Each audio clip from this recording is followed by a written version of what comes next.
I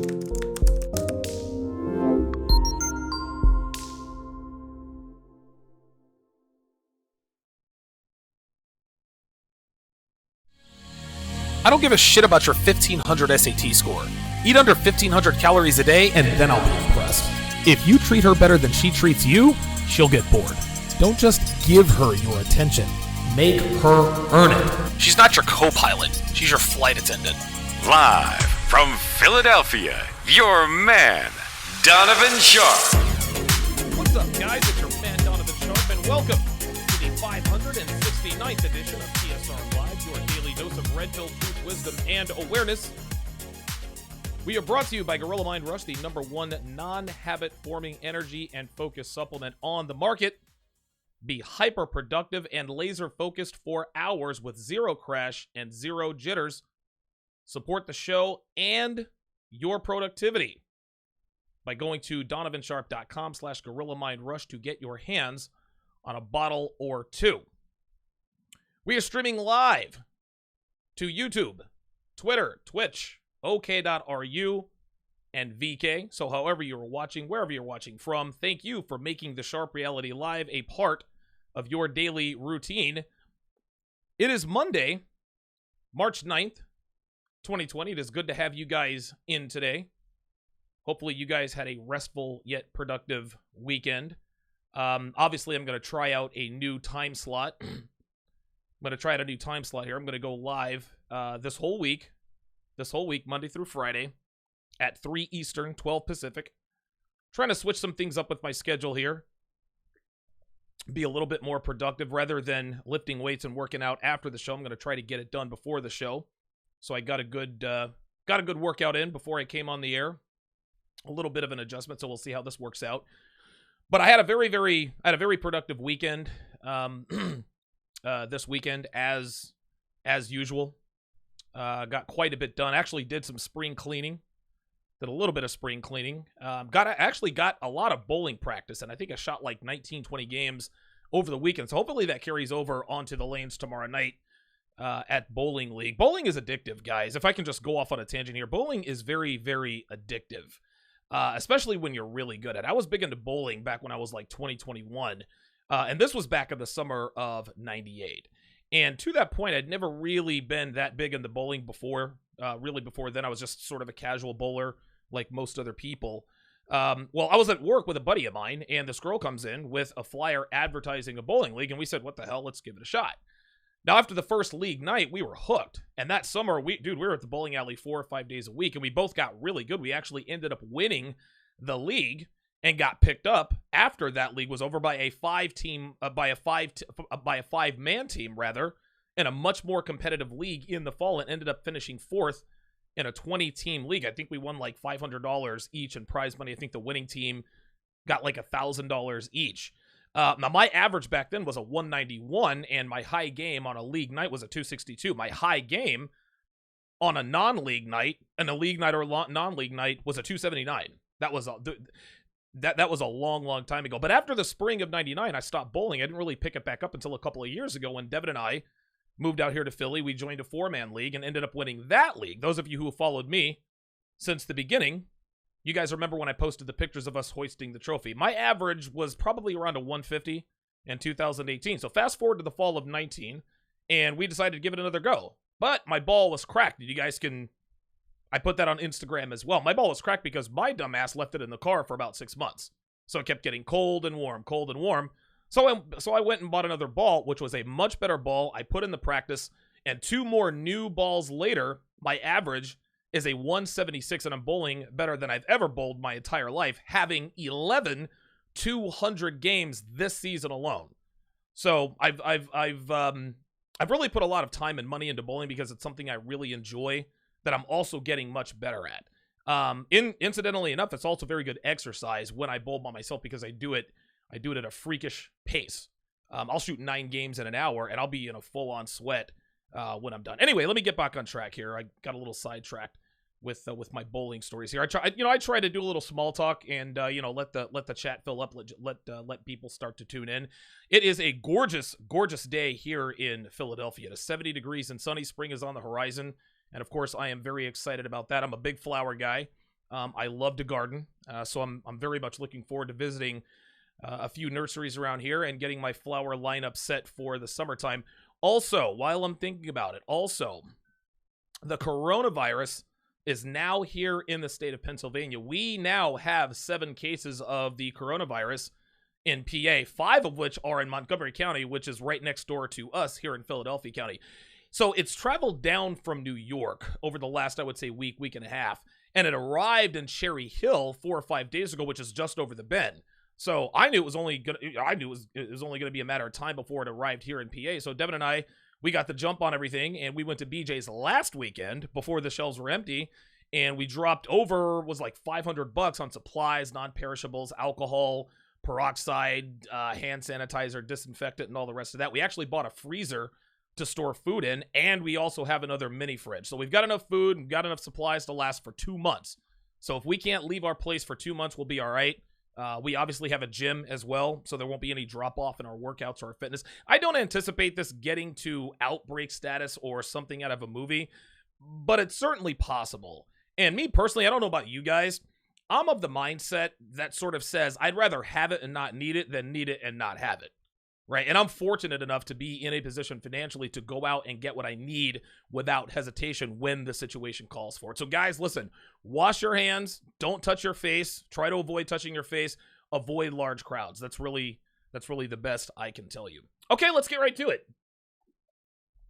A big thanks goes out to Dub P, who wishes to remain anonymous, for submitting today's topic. He actually submitted an article about this. Now, I'm a little late to the party on this because the whole sex strike thing happened almost a year ago. And Dub P actually sent this article to me last July. But even though this is sort of an old story, wives and girlfriends have been withholding sex from their husbands and boyfriends for quite a while now. Now, back in the day, I would say back in the 50s and 60s, this wasn't a problem. If a couple is having issues, their sex lives didn't really suffer, at least not that much. I mean, obviously, if a couple is having issues for whatever reason, the sex is going to drop off, at least temporarily, because, of course, they are upset with each other. This is a perfectly normal human response. Then when they work things out, they have a great makeup fuck, and they go back to their regularly scheduled sex. It ain't like that anymore, guys. You fast forward 50, 60 years, and women are now purposely withholding sex from their significant others to make a point, or to punish him for something, or to get something that they want. There are many other reasons, depending on any given individual situation, but the point is that there is never a good reason to withhold sex from your husband or boyfriend. Let me repeat that. There is never a good reason to withhold sex from your boyfriend or husband, unless, of course, the relationship is over, meaning you're not committed to each other anymore. Now, women who are watching this would probably be thinking, oh, hell no. If I don't want to have sex with my boyfriend or husband, I don't have to. My body, my choice. Right? If I don't want to fuck, I'm not gonna fuck. And guess what, ladies? You are 100% right. And actually, I'm gonna have to kill the cameras here for just a second because I forgot to turn on a couple of my studio lights. So bear with me here for about 10 seconds. Yo! There's 1 and 2. Got it. Okay, let's see how that looks. Let's see how that looks. All right. Ah, much better. Okay, I was wondering why I couldn't see myself on the screen. So anyway, ladies, you're 100% right. There is no doubt about it. No man can or should force a woman to have sex with him. No man should ever force a woman to do anything she doesn't want to do. Least of all, have sex with you when she doesn't want to, right? Forcing a woman to have sex with you when she doesn't want to, that is rape. And rape is against the law. Not to mention that sex is much better when she actually wants to do it. But yes, ladies, you do not have to have sex if you don't want to. There is no question about it. If you're mad at your man for whatever reason and you don't want to have sex because you're mad, you are well within your rights to close your legs. Snap them shut. If you feel like you need to withhold sex to teach your man a lesson, you can do that too. I wouldn't recommend it because that's counterproductive and puts you in control while making him look needy, which compromises your attraction to him. But again, your body, your choice. That, of course, is for another day and time. Withholding sex from your husband or boyfriend for whatever reason you choose, that's not illegal. It is your choice, and you shouldn't be forced to have sex if you don't want to. But here's your problem, ladies. When we as men decide to withhold our money and resources for whatever reason we want, you guys have a problem with it. Every time I tell my guys, never feed her before you fuck her, you bitches lose your minds. It's a man's duty to spend money on women. Is that right? Well, how about we swap the gender and the deed and see how it sounds? You ladies ready? You guys ready? It's a woman's duty to have sex with her man. Doesn't quite have the same ring to it, does it, ladies? But guess what? We don't have to give y'all shit if we don't want to any more than you're obliged to have sex with us if you don't want to.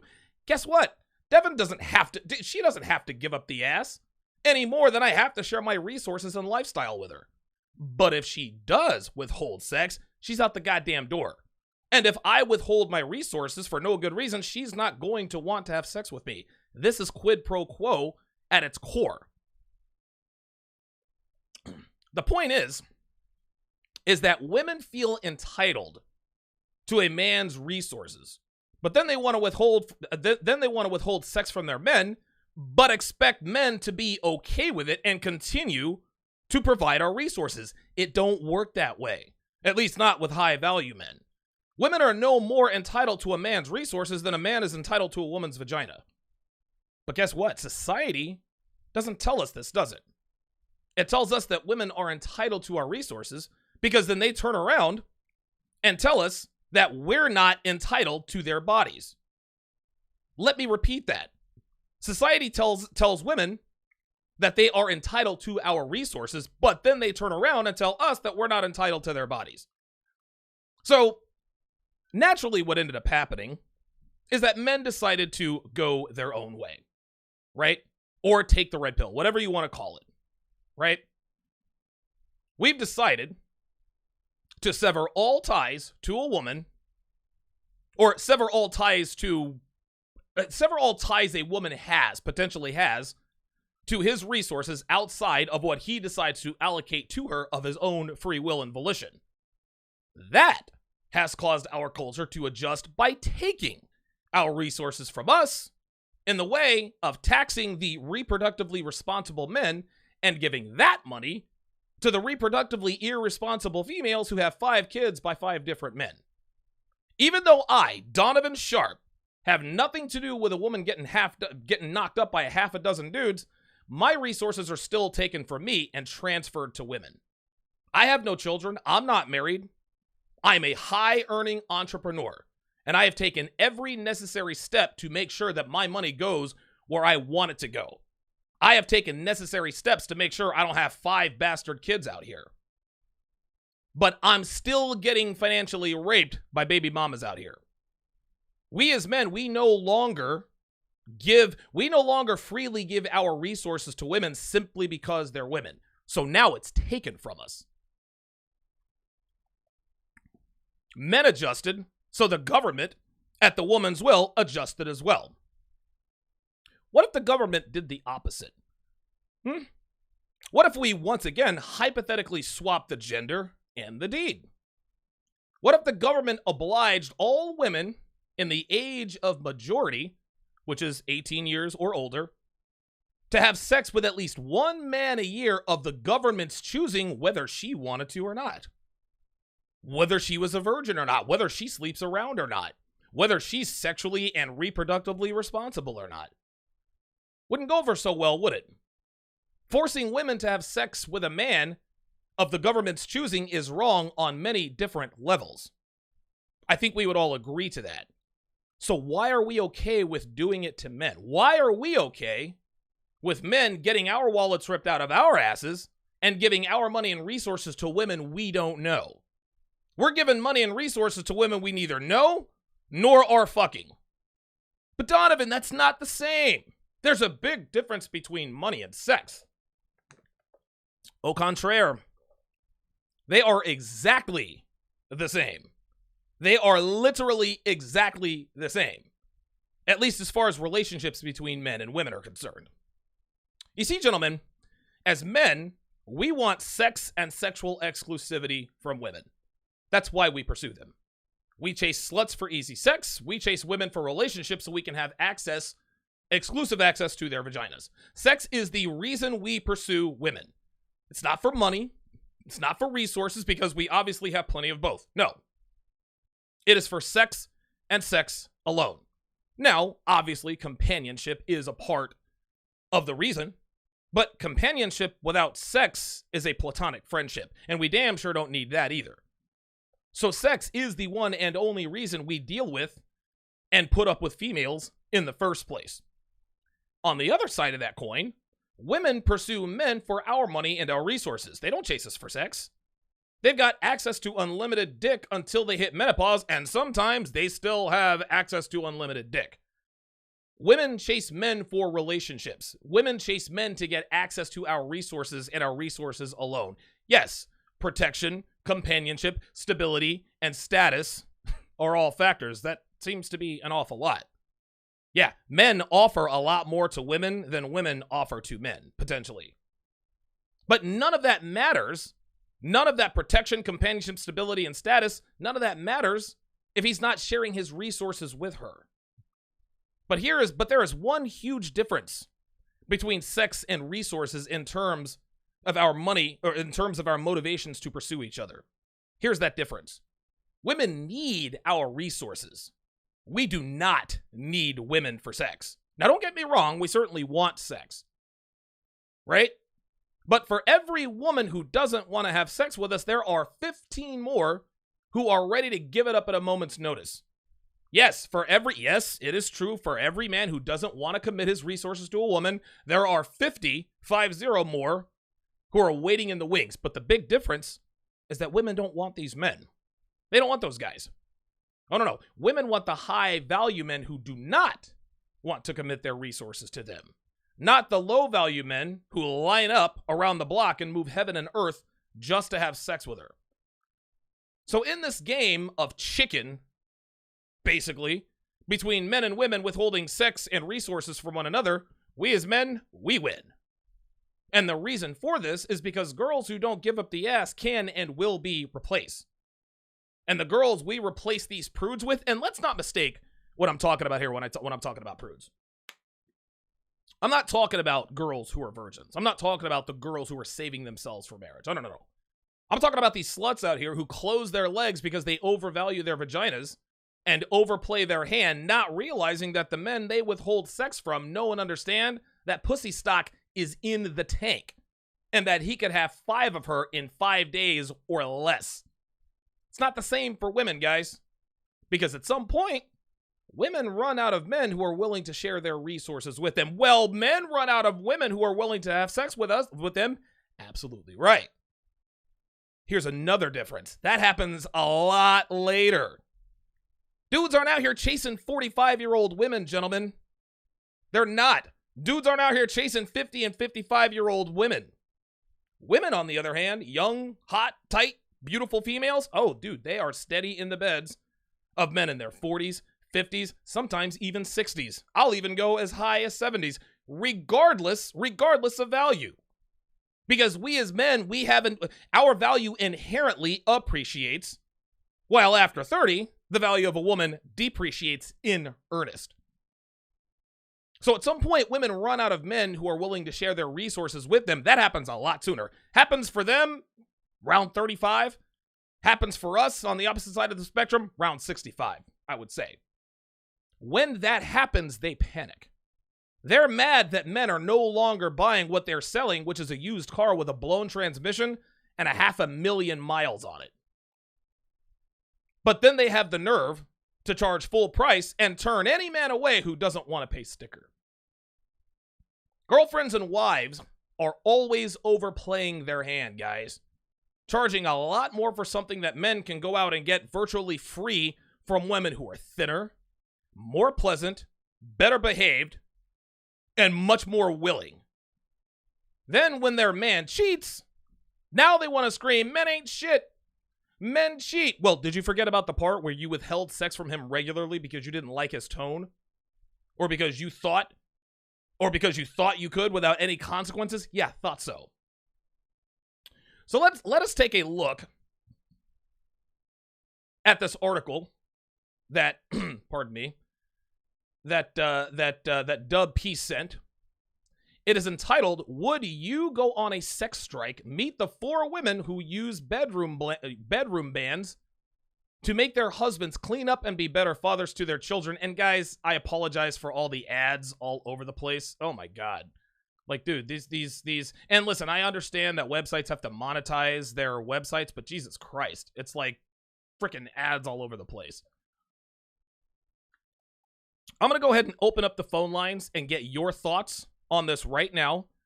914-205-5356. That is the number to call if you want to get in on the conversation. Again, that is 914-205-5356. What I'm going to do is I'm going to read this article.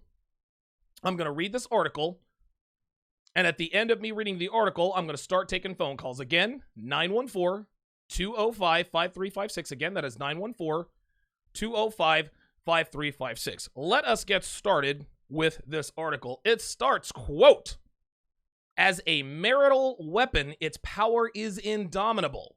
No wonder the sex strike, women refusing to have sex with their husbands to get their own way, has been used for millennia. Back in 411 BC, it says, Greek dramatist Astrophanes wrote a play about women withholding marital favors until a war is ended. But it recently came back into focus when U.S. actress Alyssa Milano urged women to refuse intimacy to protest against new abortion laws.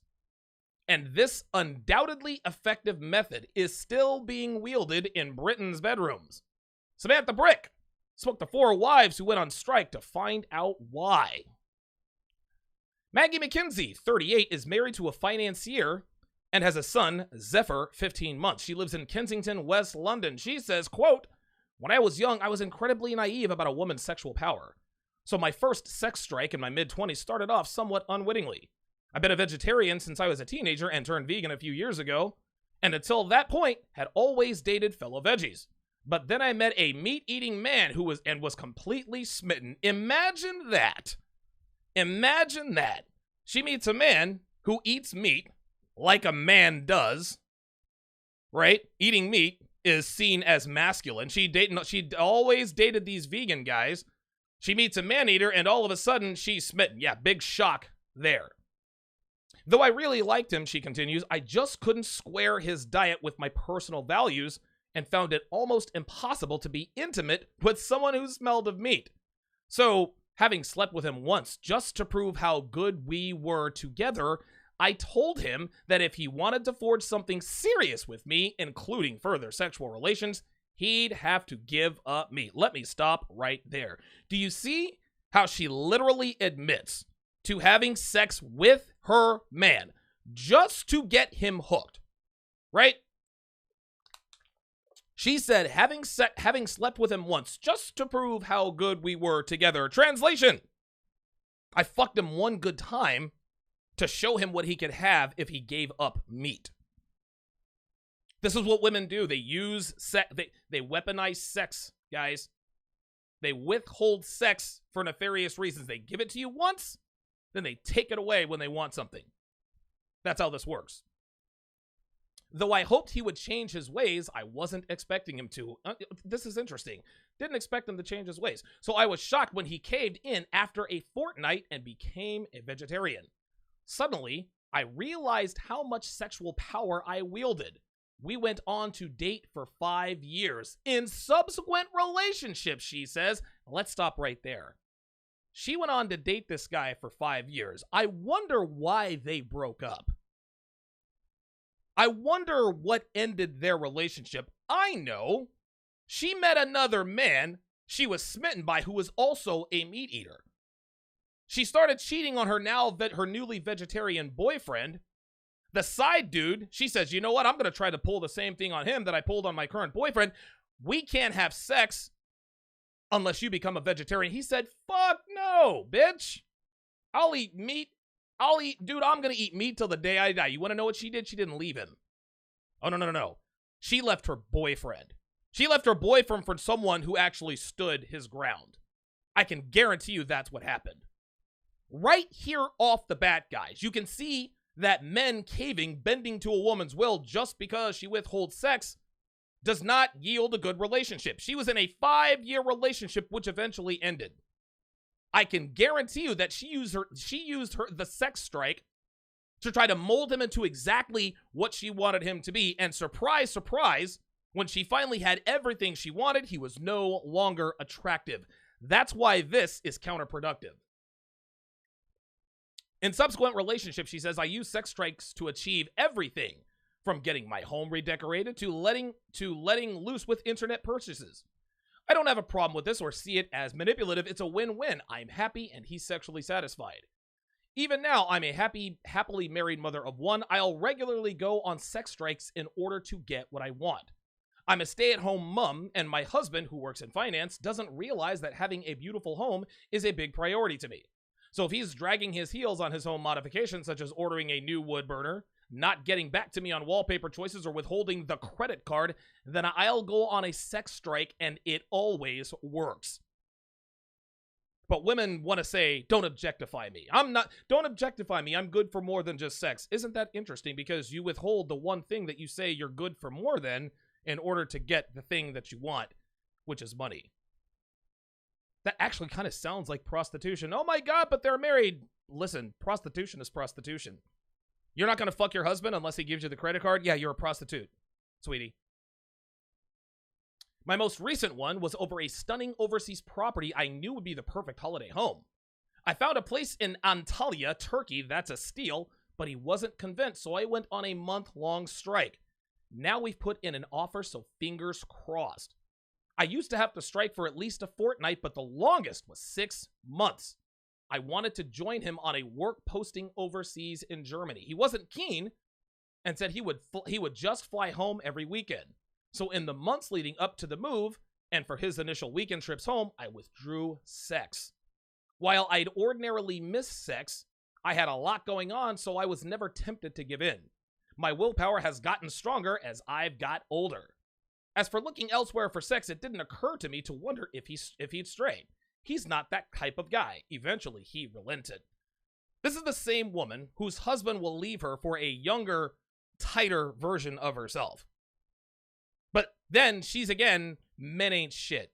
My husband worked overseas and he started fucking his younger, hotter, tighter secretary. Like I said before, did you mention to all of your friends that you would withdraw sex from your husband for months at a time if need to, just to get what you want?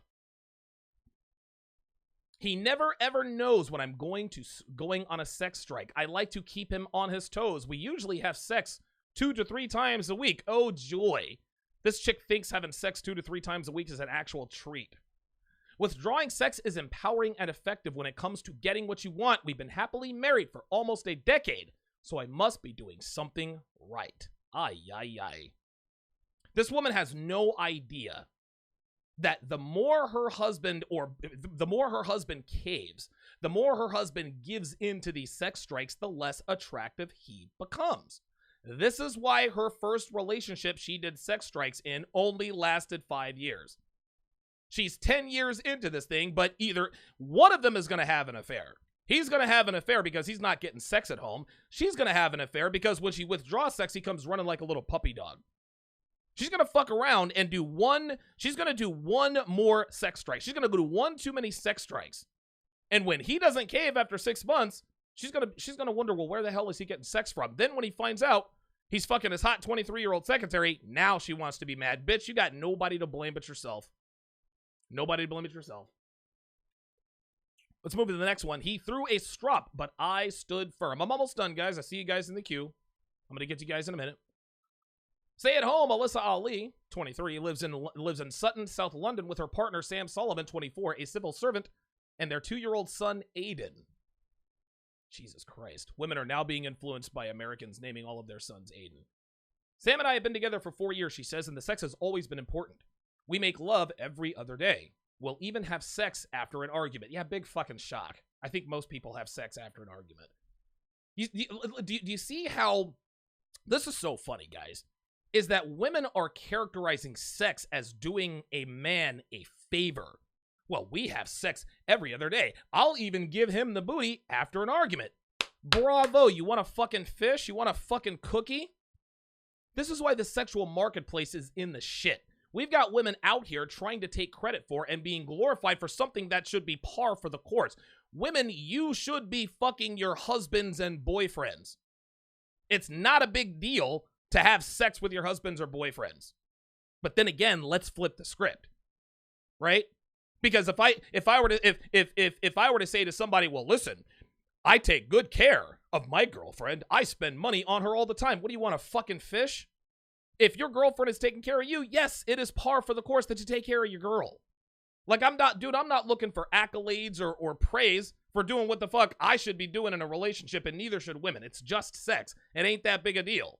Especially when we can get it so easily and freely from women who are younger and more willing than you. Anyway. So going on a sex strike last year, she says, wasn't something I embarked upon lightly. Instead, it was the result of my deep frustration about what I viewed as his lack of commitment to our family and the fleeting attention he was paying to our son. He works long hours as a civil servant, and I understand that it's tiring.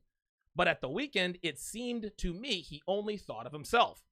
Instead of spending quality time with his family, he wanted to make those 48 hours all about him having a lie-in, watching football, or going out by himself.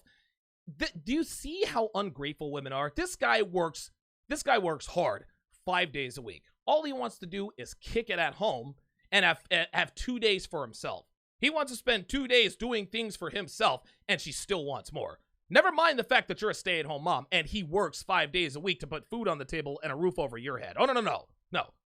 She wants him to pay yet more attention to her, even though he works for her and his family.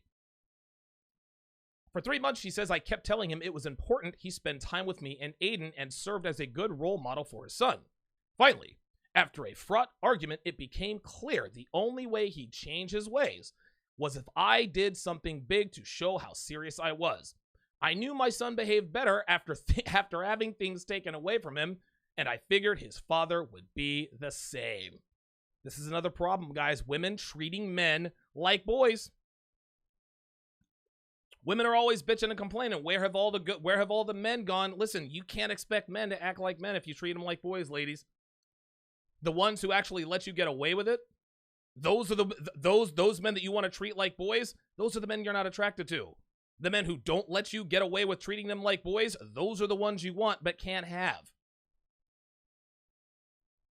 I didn't tell him straight away, she said. Instead, after he started complaining we weren't having sex, I explained what I was doing. I wanted to spell it out to him that his actions had repercussions. Naturally, he was upset and even threw a strop, as children do. It's so cute how women compare men to children, right? Of course he's upset. You're not fucking him. There's a big difference between a kid throwing a fit over a toy and a man throwing a fit over his woman not having sex with him. That kid didn't do anything for the toy. But the man expects sex, especially if he works 5 fucking days a week to put a roof over your ungrateful ass head and put food on your ungrateful ass table. Of course he's going to be pissed off. You're not upholding your end of the bargain. But I'm going to tell you what, if he decided that he wasn't getting enough sex from his wife and decided, you know what, I'm not going to go to work anymore, I'm not going to pay the bills, she'd be incensed. The world would be on fucking fire. Oh my God, my husband is no longer going to work. He's no longer buying things for me. He's no longer paying the bills because I'm not having sex with him. What a misogynist. But we want to praise women for not upholding their end of the bargain. Because I had threatened to go on a sex strike before and it always caved in, she said, after his initial histrionics, he didn't take me seriously and kept trying to initiate sex. I missed sex, but I never gave in because I wanted results. I didn't for a moment believe he would look for sex elsewhere. Boom! Let me read that again. I didn't for a moment believe he would look for sex elsewhere. This, guys, this is the center of the problem.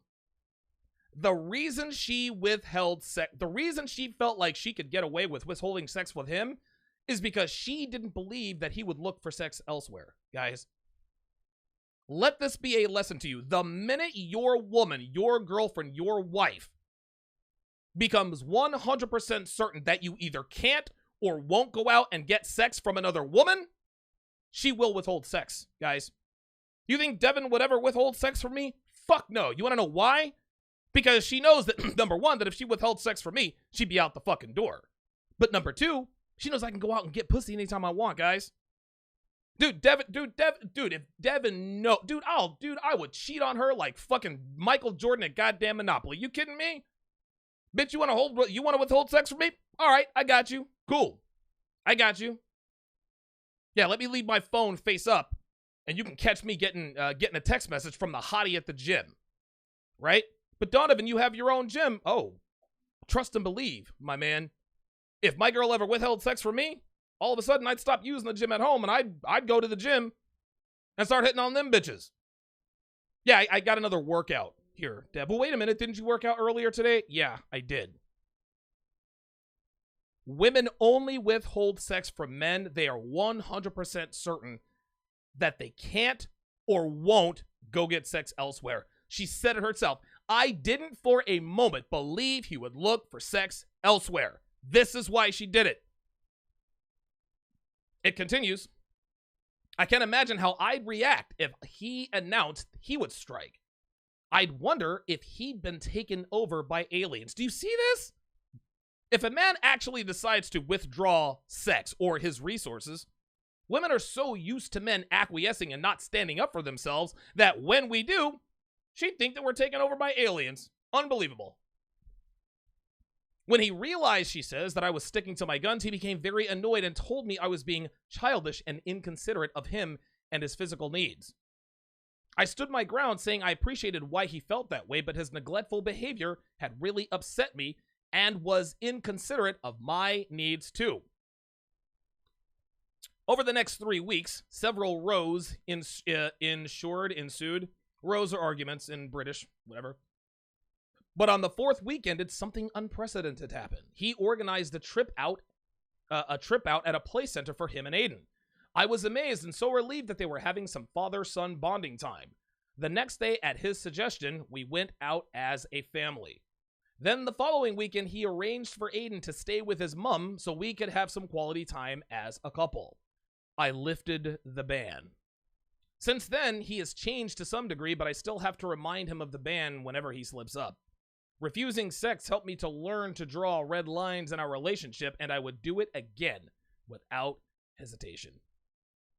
So there is Sam on your left. Aiden is in the bottom right. There is Alyssa on the right. Look at that shit-eating grin Sam has on his face. Does that look like a man who has control of his relationship? Look at his face. Does this look like a man does this look like a man who's not afraid to raise his voice at his woman? Does this look like a man that his woman is afraid will go out and fuck other bitches? Nope. Sure ain't. And look at the look on her face. Look at the look on her face. Yep, I got total control of my man. Total control. This is unattractive. This is unattractive. She doesn't know it yet, but she is going to lose attraction for her husband. Hang tight, callers. I'm almost done. I always give fair warning. Pippa Vickers, 28, is a secretarial team manager and lives in Opperington, Kent, with her fiancé Lee Charlton, 40, a mechanic, and Albie, their 1-year-old son. She says, quote, I've always loved my job, so when I went on maternity leave last year, I found it hard. Though I adore my son, I miss the hubbub of office life. Translation, I miss flirting with Kevin and Zales. Being stuck at home, she says, opened my eyes to just how little my partner contributes to the housework, and dare I say, how lazy he can be. So she's on maternity leave.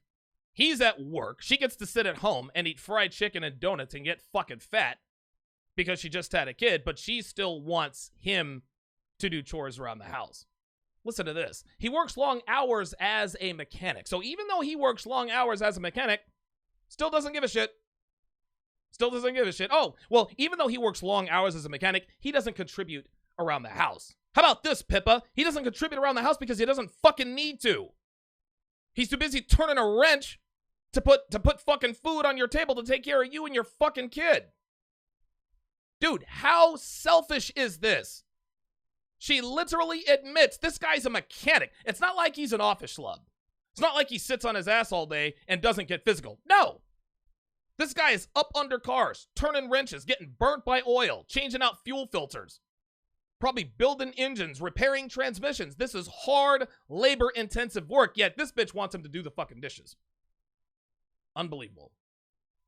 When we first moved into our house, she says, the first thing I sorted was a laundry room with separate baskets for different washes, from colors to whites, and including one for his overalls, which are always covered in oil and grime that I don't want all over the house. Oh, God for fucking bid, he leaves his oil-soaked clothes around the house. God forbid he leaves his oil-soaked clothes that he wears while he makes a living around the house. Yet every day he would come home and leave them either in the middle of the bathroom or the kitchen floor. It drove me mad. This dude works his ass off to support you. And you can't just cut him a break. You can't just say, you know what, man? Listen, my man works hard. He needs to go upstairs, take a hot shower. He's got oil under his... Dude, his back. He's probably got back. Listen, my man works hard. Okay, listen, it annoys me that he leaves his overalls around. But you want to know something? He works hard. I'm going to cut him some slack. Right? This is exactly what Devin does. I leave socks and shit all over the goddamn place. All over the place. She never complains. When I take a piss, I always leave the toilet seat up. Always. It's not something I do consciously. I'm a man. I'm used to living by myself. Guess what? Devin never bitches and complains. You want to know why? Because she's with me. And with me, she gets that experience. With me, she gets to enjoy the spoils of my success. With me, she gets to sit back and relax and not make any decisions. With me, she gets to relax and become and be feminine while I take the wheel. That's why she picks up my socks. That's why she doesn't bitch and moan about the fucking toilet seat being up. What added fuel to the fire, she says, was every time I calmly asked to move them, he'd reply, in a minute. That minute would stretch into hours. So she couldn't be bothered to pick up his fucking overalls. This continued for 3 months until one day I saw red. I'd been considering a strike.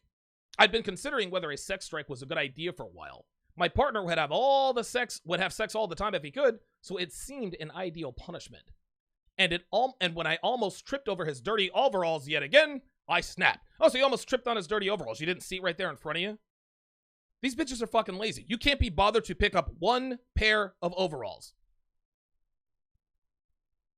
That night, she says, when he made sexual overtures, I looked him in the eyes and said, no, you haven't moved your clothes after I asked you for the umpteenth time, so you're not getting any for a week.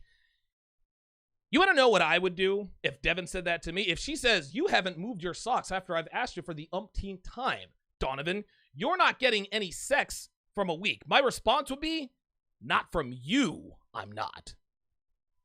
Guys, you got to understand this. A woman's vagina is of little to no value.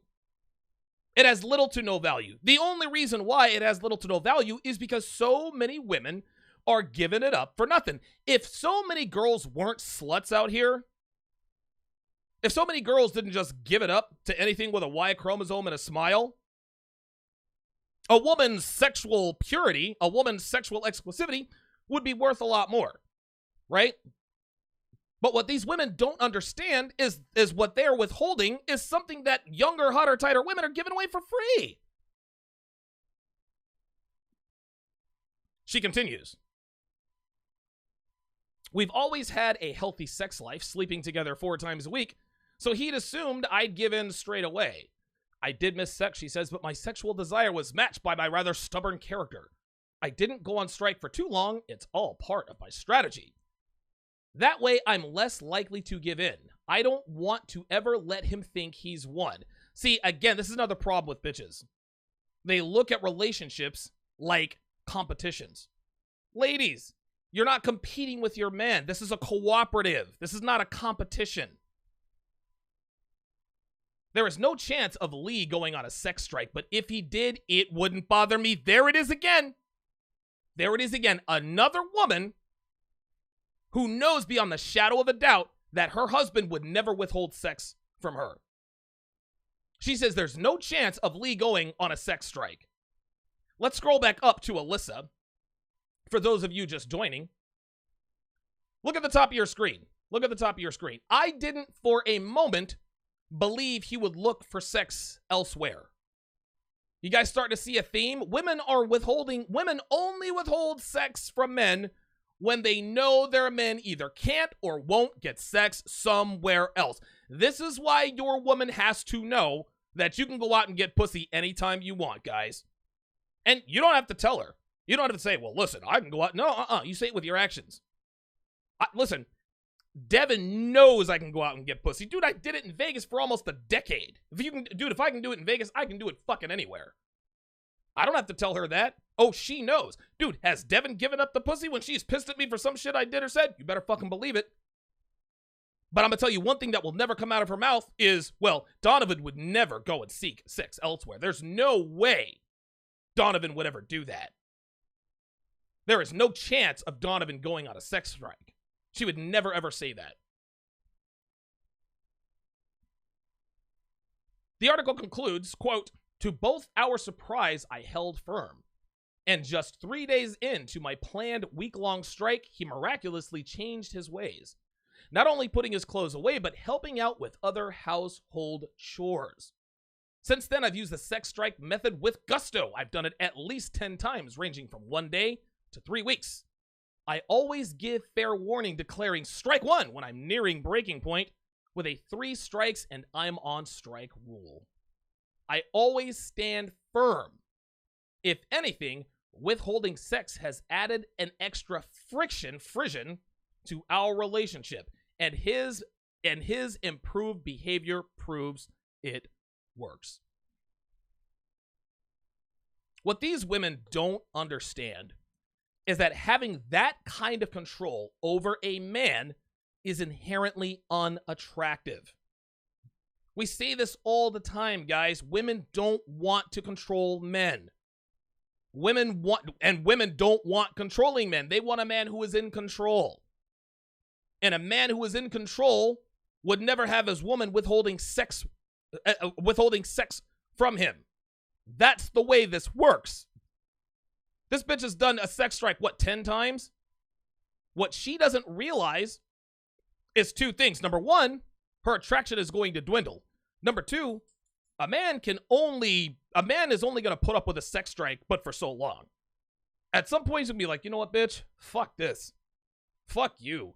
You're going to withhold sex just because I'm not picking up my fucking overalls? No, fuck that. I'm going out and I'm getting sex elsewhere. Women are not withholding. See, this is the problem. These women are not withholding sex because their man decided to quit his job. These women are not withholding sex because the man isn't doing his share in terms of the bills. No. She's not withholding sex because he is not upholding his financial end of the bargain, which is exactly the reason why she's with him in the first place. You can get dick anywhere else. She wants the resources. No, it's not for that. No, it's because he didn't pick up his fucking laundry. It's because he keeps leaving his oil-soaked overalls on the ground, which, by the way, got oily because of what he does for a fucking living. All right. 914-205-5356 is the number to call if you want to get in on the program. 914-205-5356. Guys, let's keep it on topic. I want to hear your stories or other people's stories about your girl, somebody else's girl, a story, a video, whatever, of a woman withholding sex from her husband or her boyfriend.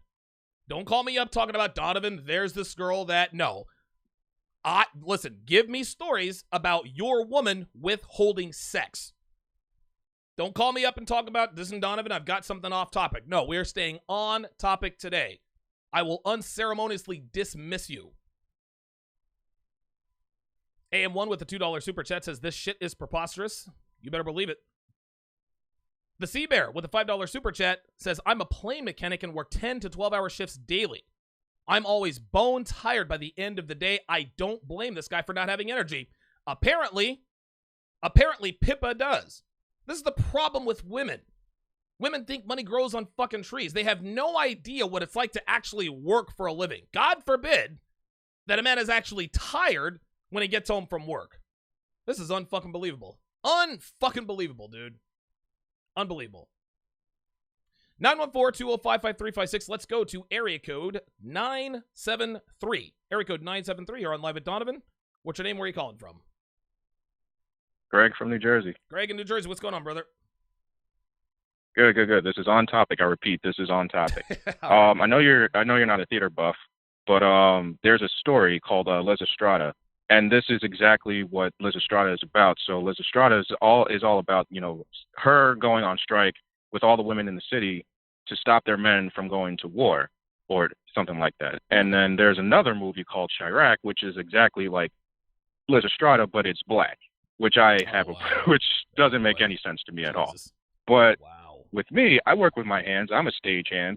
I do entertainment for a living. If my woman ever withheld sex because, I was doing carpentry for so long, I was doing I get Playboys and I put them all around the house. That's number one. Number two, I put 12 tabs of Pornhub on her computer. Goddamn and right. then number three, I fuck another woman. I fuck another woman. Because guess what? It's not like I can't fuck an actress when I really want to. And it's not like I don't work with actresses already. But this whole thing is just Lysistrata in the 21st century, and it does not make any sense to me at all, really. This is absolutely fucking crazy. And you want to know something, Greg? You don't ever have to worry. Men like yourself, okay? Men like yourself don't have to worry about a sex strike because your woman knows that you can go out and get sex from other women without actually having to tell her. I said it, dude, I've said it on this episode 100 times. Devin will never, ever purposely withhold sex from me. Listen, if Devin says, Donovan, I got to withhold sex from you because I got the runs. Oh, hey, you know what? Hey, do you? I'm not coming near you. If you got the runs, hey, listen, nope, you got it. Withhold sex away. Hashtag I'm sex gonna strike. run. Straight up. Listen, I'll go on a goddamn sex strike, right? If she's got the runs or if it's that time of the month, hey, you know what? I got you. And dude, sometimes even when it's that time of the month, I tell her you got more than one hole. She never ever withholds sex from me because she knows that if she did, it'd be a wrap in more way than one. I'll give you the last word. Oh yeah. I mean, look, man. Don't play this Lysistrata shit with me, and don't play this Lysistrata shit with anybody else. I'm telling you right now, if you think I'm not gonna find somebody else, damn wrong I won't. Dude, I'll find a bitch just to spite you. Unbelievable. Thanks for the call, Greg in New Jersey. Area code 7706. I'm gonna come to you next. Let me read out some of my chats. Phineas Henshaw with the $10 super chat says, "If I am doing what I am supposed to do as a man, I expect to be treated like one." Dude, Phineas Henshaw just hit the nail on the head. All relationships are transactional, gentlemen. All of them are. Relationships they're not these little fairy tales. I'm not with Devin just because. I'm with Devin because she's sexually attractive. She elevates my life in a few different ways, and she lets me fuck her whenever I want to. If she ceases to do these things, guess what? I then withdraw my commitment and attention and resources, right? If I were to withdraw my resources for no good reason, then guess what? Devin doesn't have the motivation to want to have sex. That's just the way it works. Women don't understand. Women feel entitled to male commitment and resources. They think that they're entitled to this. They think that because they're women, they get what we have. It don't work that way. It doesn't work that way anymore, that just because we're men, you're entitled to give us sex. No. This is transactional. You give me exclusive regular sex, I give you resources. That's how this works. But we got women out here withholding sex. He's not spending enough time with me. He leaves his dirty overalls on the floor. Ungrateful fucking bitches, man. Shout out to I Bramblebush, Mike Chatters, Tom Brokaw, 6Ball. Young Lions Perspective. Snake 100. I Bramblebush says 9 games in an hour. Relax. No, I'm not going to relax. Nope. Not going to do it. Not going to do it. Yeah, listen, I'll shoot as many games in an hour as I want. I actually call that power bowling. It's very, very good cardiovascularly, and it also helps the muscle memory. If you're doing something over and over in quick succession, makes you a better bowler. No, I never was one to relax on a lane. Brian Washington in the house. Janik. Michael C., Danny Arnold, good to see you guys in here. BK from the Rockies. Jesus Medina, getting a kick out of this. Cameron Barton says it's like working, but then not getting paid. That's 100% right. Our bosses bitch and moan about, oh, come to work on time, come to work on time. I remember I worked for this one company.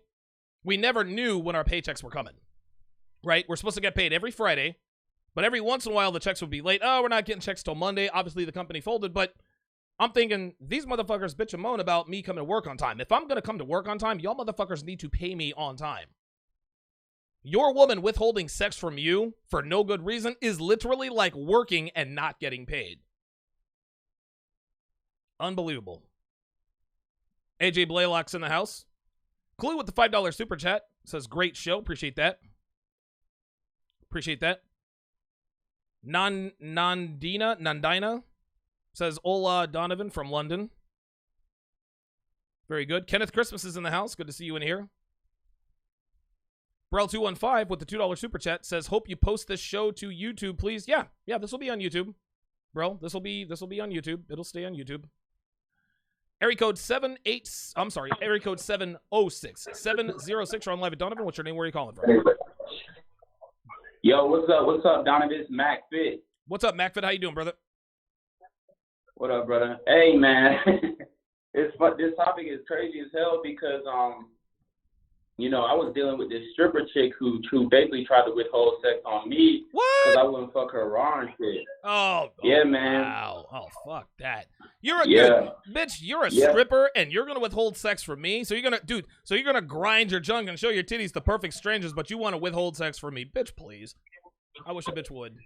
Bro, I'm saying it made no sense. And then she had she had warrants in New Jersey and shit. Oh God. 2, she had a kid. And I'm in Georgia and shit. She was trying to run this game on me, like, after I done already hit multiple times. Like, I had even, like, went out to she had got a hotel, like, an hour away from me. I pulled up twice on her ass and smashed her. Damn. And then she want to act like, oh, you ain't you want to wear a condom? Oh, fuck no. Like, I'm trying to get fucked raw now since we've been fucking or whatever. I'm like, bitch, get the fuck out of here. Nope. Not happening. Exactly. Happening. Thanks for the call, MacFit. Unbelievable. Now we got stripper bitches out here withholding sex. I've had sex with many strippers. I've been in relationships with 6 of them. Ain't none of them ever withheld sex from me. Bitch, like, sex is what you do for a living. Unbelievable. Area code 514. Area code 514. You're on live with Donovan. What's your name? Where are you calling from? Area code 514 going once. Area code 514 going twice, and you're gone. Let's go to another area code 514. Area code 514 part 2. You're on live with Donovan. What's your name? Where are you calling from? This is Janik calling from coronavirus land in Hong Kong. Janik calling from Corona. Now, Janik, this is Janik L'Italian. I hope that's the way you pronounce your name. Are you safe? Are you healthy? That's all good. That's all good. Okay, very good. Real quick, and now I'm gonna take this off topic because it's my show. What's the environment like out there in Hong Kong? Like, you're near the epicenter of the coronavirus. Are the streets empty? Are people walking around with masks? What's going on? People are walking around with masks. Okay. I wish everybody would catch the fucking virus, heal from it, and get back to goddamn normal. Right, exactly. Okay, but you're okay though, right? It's I'm all good. I'm all good. Alcohol kills the virus, so I'm A-okay. Excellent. To get back on topic, okay, I live with my girlfriend here. I pay all the bills. That's right. I pay all the rent. There you go. Hong Kong is one of the most expensive cities in the world, so a 500-something square foot apartment is going to cost around $1,400 US per month. Wow, that is expensive. That's like here in Philly. Good. Yeah. But that ain't counting the utilities, that ain't counting the electricity, all that shit, okay? Right. That article is an effing nightmare. Jesus. Sex strike? Are you fucking kidding me? No. That ain't happening. That ain't happening because, you know what? The broad ain't even freaking paying half of the rent, paying any of the bills. I'm fork in everything. And even if it would be easy to actually have her pay part of that, hell no. Nope. Hell no. I'm keeping my hands on the wheel, and if you ain't happy, the door's over there. I mean, I got to fall back hearing this to what Steve Williams says about the lion doesn't give a shit about what the zebra thinks. That's right. That's all it is. That's There you go. all it is. I mean, sex strike, are you kidding me? Hell no. So let me ask you one last question here, Janik. Let's just say, hypothetically speaking, I know this wouldn't happen. It wouldn't happen to me either. But let's just say that your woman says to you, Janik, if you don't do, you leave the toilet seat up too much. I don't know if there are toilet seats in Hong Kong. I've never been to Hong Kong, but you leave the toilet seat up too much. Yes, we use them amply. Okay, perfect. Excellent. You leave the toilet seat up. You did not leave the toilet. You haven't left the toilet seat up in a week and a half. I'm going on strike. What's your response? If you look up on YouTube, look up "Compromise, There's the Door." You'll get a video from Tom Likas that'll pretty much sum it up in a flash. You know what? God. I'm in Asia. I got blue eyes. Oh, dude, Jesus Christ! Yeah, you're an alpha chat It'll over there. take less than a week. Oh, easy. Yeah, easy. So basically, you kick the bitch out and get another woman who would be willing to make your acquaintance sexually for little to nothing. When they say next her, that's all there is to it. Janik L'Italian, ladies and gentlemen, a longtime follower, Patreon supporter of mine. Appreciate the call. Glad to see that he's doing good out there in Hong Kong. Listen, China is the epicenter of the coronavirus. It's good that our fellow American out there is doing well. Let's go to area code 252. Area code 252. You're on live with Donovan. What's your name? Where are you calling from? Hey, Donovan, it's Kitchen in Raleigh. Kitchen in Raleigh. How you doing, man? I'm doing good, man. Love the topic for this show. I got something, dude. Honestly, like the whole withholding sex thing is just one giant shit test. That's right. Really, like That's when it comes down to it. That's it. And it's only, yeah, dude. And it's only happened to me once. It happened to me when I was like 21, 22, still a young guy. The first story you read in the article was exactly my situation, but I handled it differently than that guy did. Right. I had a girl that was a vegetarian too, and she would get pissed off at me when I would eat a steak in front of her. I'd take her out to eat, like get her salad and everything, and she'd be like, I don't know. And the only way you handle a shit test is just not want the sex. Like if the girl is gonna play that game, like you can't be like, well, why not? You just like. And then you just got to take away the resources, like you said, man. Like, and if they want to make it a competition, and like, because I don't think a dude is trying to be competitive, but a woman But if a girl gets competitive, dude, you gotta beat her. Here's the thing. That's what it comes down to. Listen, Kitchen, you hit the nail on the head, and here's why. Right? If a girl withholds sex from you, she is no longer upholding her end of the bargain. Right? The end of the bargain is as such. I want exclusive, regular access to your vagina. That's it. Our end of the bargain is I want exclusive, regular access to your resources and your lifestyle. We freely trade these things for what we want in the other partner. This is basic math. This is basic economical mathematics. If you're not giving me the product, there's no need for me to pay anymore. It's just like Cameron Barton said. If we went to work and they said, "Hey guys, by the way, we're not paying you anymore." What do you think the workers would do, Kitchen? Do you think they would stay there and work when they know they're not getting paid? Fuck no. They'd go out and find another fucking job. Fuck no. That's the way it works. I'll give you the last word. The only thing I'll just agree with everything you just said on that, man. The only thing you got to do is just, if they don't like you, you don't like them. Like that's all I can say is like, you don't show them affection. You don't spend money on them. And the way I handled it, dude, I would be like, she was like, well, what are you doing? I was like, I'm going out to eat. Like, well, are you going to take me? I'm like, no, like, because no. But that's all I got to say, man. It's great watching you on my days off, dude. I love it. You're like the best fucking podcaster. I love the production value, man. That's one more thing I want to say, dude. Thank you. Like the way you produce it, the way the camera moves around and stuff, dude, I really love that. Appreciate it, man. I work very, very hard at it. And, it's weird for a while. And thanks for the call, Kitchen. Yeah, for a while, because I've invested somewhere north of $14,000, maybe $15,000 in my studio. And for a while, I was thinking to myself, you know what? Is it really going to make a difference if I have all of these fancy bells and whistles, right? Is the big screen going to make a difference? The new mic, the little, the trinkets, I've got 2 cameras. One, I've actually got one that normally pans, but I was running a little short on time. I'm not panning the camera today. But one camera pans. I've got the camera on look, I've got the camera on a camera slider. As you guys can see, if you're looking in the upper right-hand corner, I've got my camera, programmed to come down and sort of give it sort of like a TV feel. Like when I go live, I like for my show to look watchable on TV. And I was never really certain as to whether or not this was going to make a difference. And I'm here to say, I think it has. I think it has made a very big difference. I think that good content is the key to any successful podcast. I've got that part nailed. But if you really want to separate yourself from most people, you need to have a good combination of both. You need to have unbelievable production, and you need to have unbelievable content. Very few content creators, if I may say myself, don't really have that combination. I feel like I am one of the rare exceptions to the rule. I have very good production. I have very good content. So I'm glad that you guys recognize the effort that I put into the show production wise. It's very, very cool to be recognized for that. So I appreciate that. Let us go to area code 204. Area code 204. What's your name? Where are you calling from? Oh yeah, it's Tyson from Winnipeg. Tyson in Winnipeg. How you doing, brother? Hey, not too bad, Donovan. I have a little bit of a story about this. Okay. I was dating my ex there, and she had 2 sisters, and when they were with their men, basically they would just control them. They would kick them out the house. They would force them to sleep on the couch. Oh. They would withhold sex.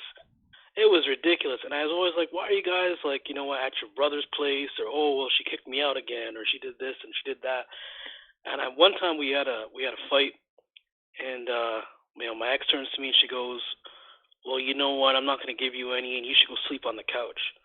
What? And I just looked at her and I said, "What? This is my place. It's like I'm never leaving my bed. It's like if you have a problem with that, you go sleep on the couch." That's what I'm saying. And That's you know what I'm what? She never did that again. You know what I mean? But it was just ridiculous. These guys, I find it really funny that really men don't have any standards. And for some reason, I don't know what. Like even as I age up, women just don't seem to realize that they can be replaced easily. And I'm just like, why don't you understand that?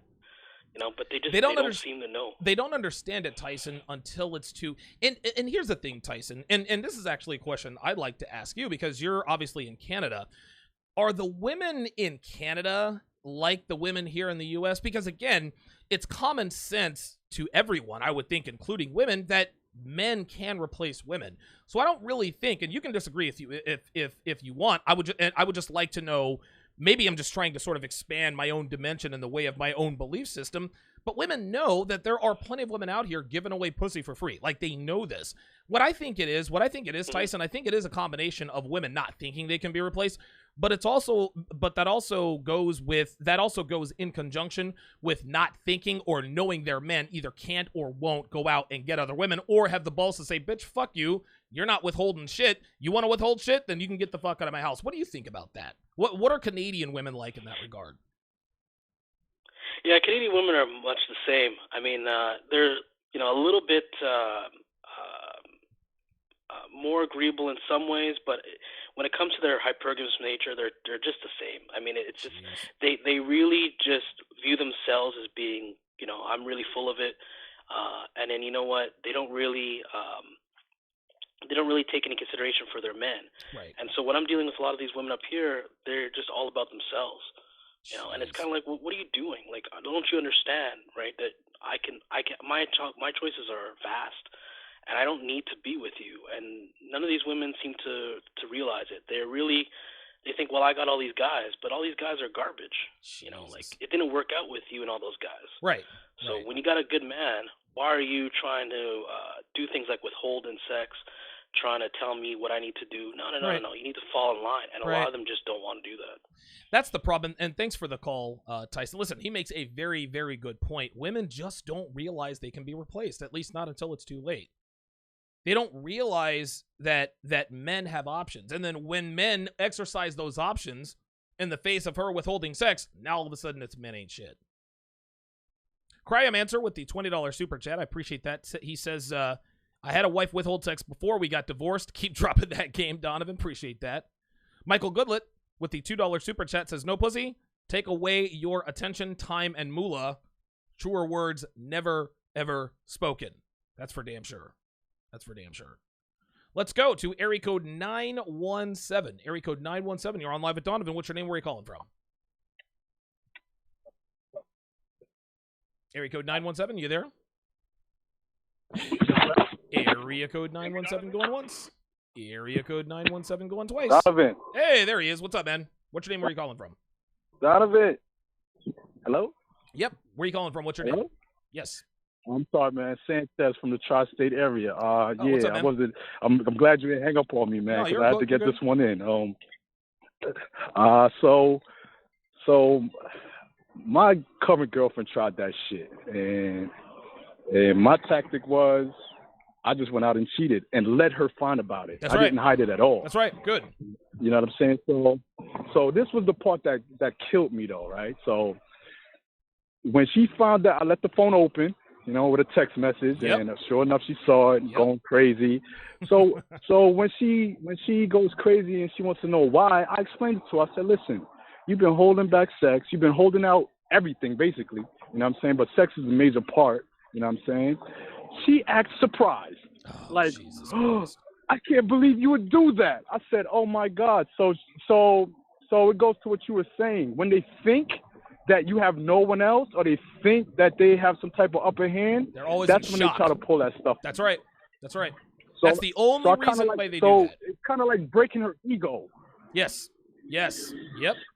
Not only breaking her ego, Sanchez, it's breaking her ego, number one, and thanks for the call, and number two, teaching her a goddamn lesson, right?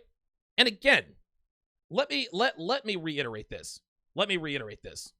Women can do whatever they want. If they want to withhold sex because you left your oily overalls on the floor, they can do that. Not saying that I agree with it, but they can. Women can do whatever they want. We don't control women, nor should we want to, right? Just understand that withholding sex for reasons other than the man not upholding his... If a woman wants to withhold sex from a man because he's not going out and finding a job, hey, you're getting no argument from me, right? If a woman withholds sex from a man because he just up and just decided not to pay the bills for no reason, but you know he has the money or he can't pay the bills, listen, there's no reason for a woman to be having sex with you if you cannot uphold your end of the bargain. I get that. But for trivial things, he's not spending enough time with me. He wants to lay on the couch and watch football after working 60 fucking hours. He leaves his socks on the floor. He does this. He doesn't help out. He doesn't help out enough around the house, even though he's turning a wrench for fucking 8, 10, 12 hours a day getting dirty for your non-grateful ass. Oh, you want to withhold sex from him because he doesn't pick up his overalls off the floor. That one I couldn't believe. I just could not believe that. Age have been changed with the $5 super chat. I appreciate that. He says, quote, all truth, or a great topic, all truth. Love to see family court drop the hammer on women that do this in their marriages, expecting a divorce payday. You know what? That's the other angle to this, guys. That's the other angle to this. Women withhold sex so that their husbands do go out and cheat to give them a reason. They don't even have to do that, thanks to no-fault divorce. And dude, women wonder why. Women wonder why the red pill community exists. We catch all sorts of heat. Oh, they're incels. You guys are losers. You guys hate women. Nah, man. Women, you did this to yourselves. Then when men talk about going around and cheating and fucking this bitch and that, you guys want to talk, well, men need to grow up. Bitch, you need to grow up. I'm not trying to be with a woman who withholds sex. Fuck that. Especially if I'm handling my shit. Fuck all that nonsense. Dude, I've never had... Actually, you know what? My ex-wife Darcy did withhold sex for me. She withheld sex for me for 1.5 years because we were joining the Catholic Church. She says, I don't want to live in sin. Psh. Let a bitch try that now. Area code 469. Area code 469, you're on live with Donovan. What's your name? Where are you calling from? What up, Donovan? It's Doug from Dallas. Doug from Dallas. What's up, brother? What's up? It's so many of your stories that go to, what I went through just some months ago. Yeah. But yeah, so, going through the divorce, and Donovan, I'm paying every last bill. Damn right. I had allowed she was so sorry where I'm having to give her gas money to put in her car type shit because she was like, I don't have to work, which was cool. I was taking care of my end, but it's like after a female gets off her period, you know, that's the time when you know you're not going to fuck her, like you say, you know, you got the runs, whatever. But after they get off that period, I saw that graph that Roller Tomasi put up. Oh, yeah. Bitches be ready to fuck. They be ready to fuck. Yes, sir. Yes, sir. They're ready to give it up. And then when we finally do have sex, you know, she used to always, I satisfied her easily. She used to come before me, all that shit. And I'm like, look, why you acting like you don't want to have sex? All this foolish shit just causing friction. But then she tried to do that shit again, and that's where we are today, you know. I totally agree. I'm a better man for it. I ain't even tripping because it's like, once again, I'm in my prime. I drive trucks. Like, it's not a mechanic, but I'm still out here having to work on the truck. I drive 18-wheelers. I'm out here you work hard on this road. Come in, she ain't did nothing to the house, and I'm paying all these bills, and I'm not fucking. Yeah. Oh no, it ain't going down that way. It ain't going down like that. But one last thing before I let you go. Sure. This is because I'm going into barber shops with this. I'm going into, you know, I'm going into barbershops, letting everybody know this is what's going to be on CNN. Yep. To the combatant, to the female movement, maybe like in a year or two, where we're not going to be out there with picket signs and stuff. We're going to be putting the paradigm back how it's supposed to be, because it's like all the divorce rate, single mothers being normalized. It's like, do you see what this feminist shit done got you? Man, listen, preach it. I'm trying to tell you, man. Thanks for the call, Dub in Dallas. He's right, man. A lot of people think MLD is one of these people, Jonathan from Modern Life Dating. A lot of men think that the tide is going to turn. And I'm a cynical guy, right? I'm on record saying, listen, feminism, the sexual market, it's not going to change in my lifetime. But I got to tell you, man, like dudes are getting fed up, man. Like dudes are pissed. Dudes are getting pissed off. We got dudes out here working 50, 60, 70 hours a week, not getting any because his wife or girlfriend wants to make a point. He doesn't do the dishes, so he doesn't get sex. He leaves his socks on the ground, so he doesn't get sex. Man, I wish a bitch would, man. Area code 347. Area code 347. You're on live with Donovan. What's your name? Where are you calling from? Hey, Donovan. This is CJ from New York. How you doing, man? CJ in New York. How you doing, man? Awesome. So like a quick point. It definitely seems like a giant shit test. And to that point, if you actually fall into it for the first time, it's like game over. Because she's like, okay, no, this works, and you accept that this works, but there's an acceptable way for us to solve things.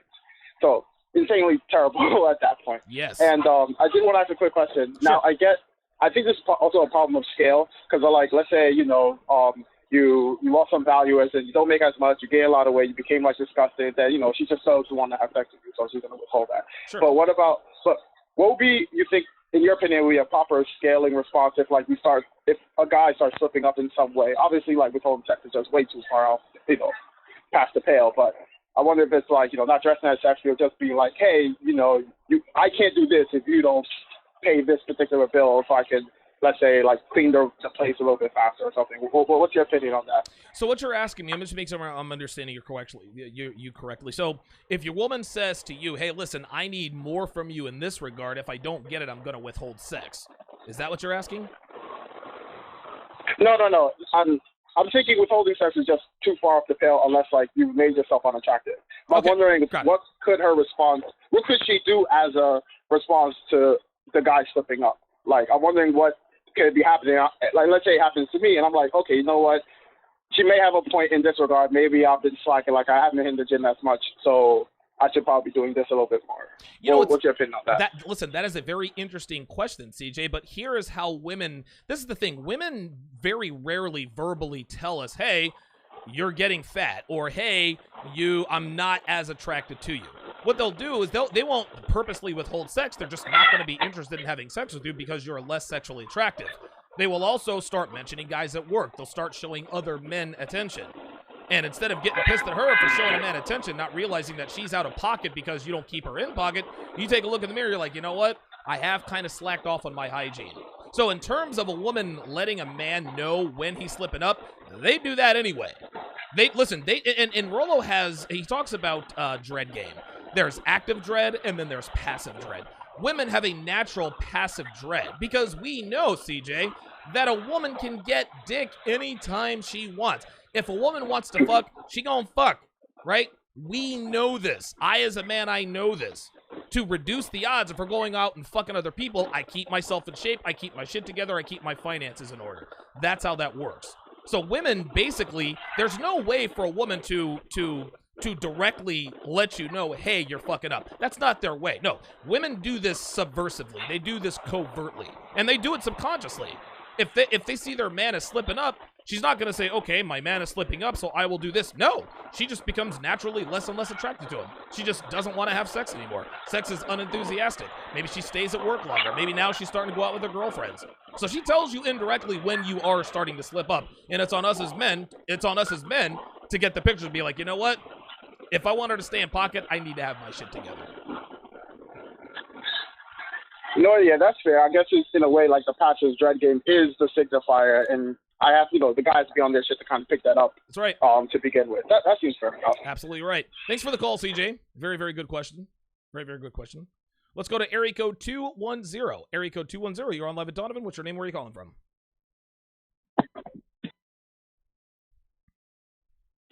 Area code 210. Are you there? Oh, area code 210 drop. All right. Let's go to area code 404. Area code 404. You're on live at Donovan. What's your name? Where are you calling from?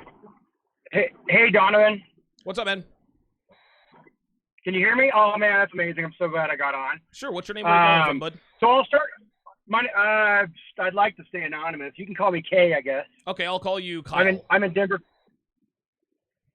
I'm in Denver, Colorado. Okay, Kyle, quote unquote, in Denver. All right, Kyle, what you got for me, man? Great. Perfect. Well, so I'll make this as fast as I can because I don't want to take up your time, and I'm still working.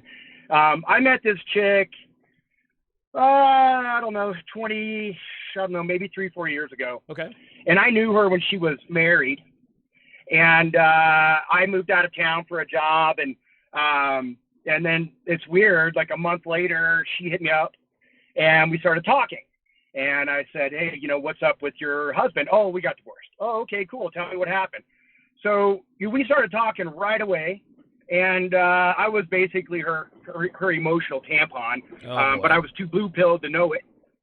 And she would tell me all these things that she would do to this guy, who, by the way, ended up not being even the father of her son, and she knew about it. And all of these shit tests that she put this guy through, and would kind of like brag about it. Like it was almost like, see how powerful I am kind of deal. Right. And my dumbass decided I would date her for some reason. Yeah. Okay. All right. Well, mom. We've all made mistakes. Single mom. Aye. Oh. Right. Okay. So fast forward a little bit. She was 90 seconds. One night. 3 weeks later, we were done. And it was like, it wasn't just like, I knew it was a shit test. I just didn't know what a shit test was. And I'm the one that went down and slept on the couch. Ooh. Three weeks later, we were done, right? And it broke me. It really did. Of course. But you know what? I had to learn this stuff because otherwise, I feel like I've been kind of like in this rut my whole life.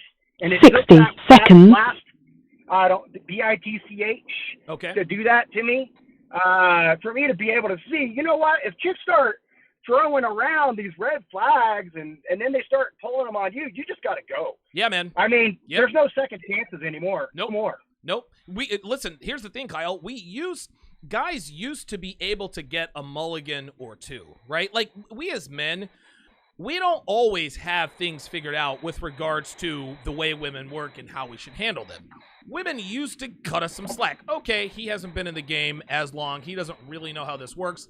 I'll cut him some slack because I really like the guy. It ain't like that anymore. Girls are so inundated with options. Of course, they have a natural one strike and you're out sort of quasi-clause.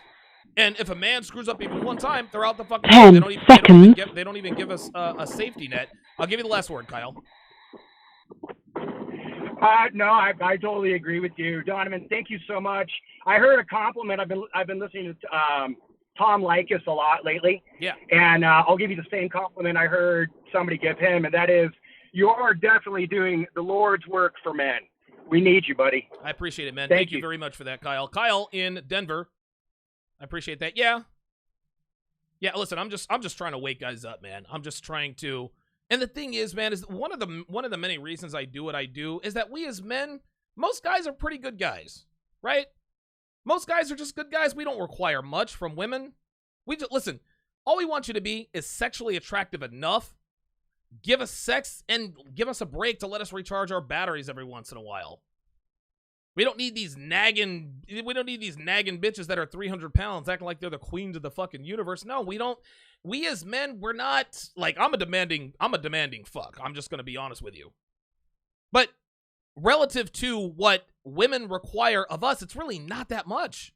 It's really not that much. Just be attractive and give me the booty. That's kind of really where it's at.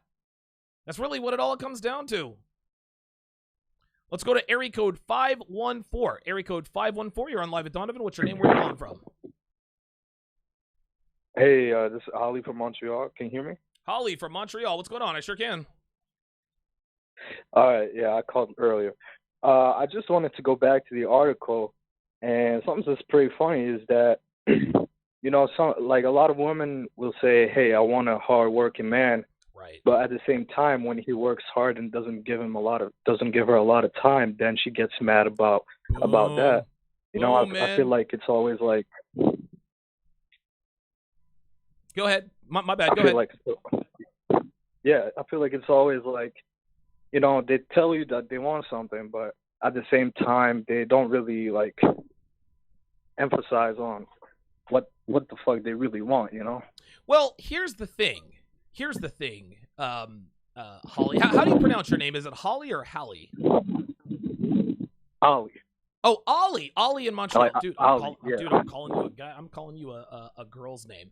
Ollie in Montreal. That's the thing, man, is that women always, and what women say they want and what they actually want are two very, very different things, right? Women don't really want a hardworking guy, right? They want a man who they want the benefits of a hardworking man, which is, of course, a lot of money, right?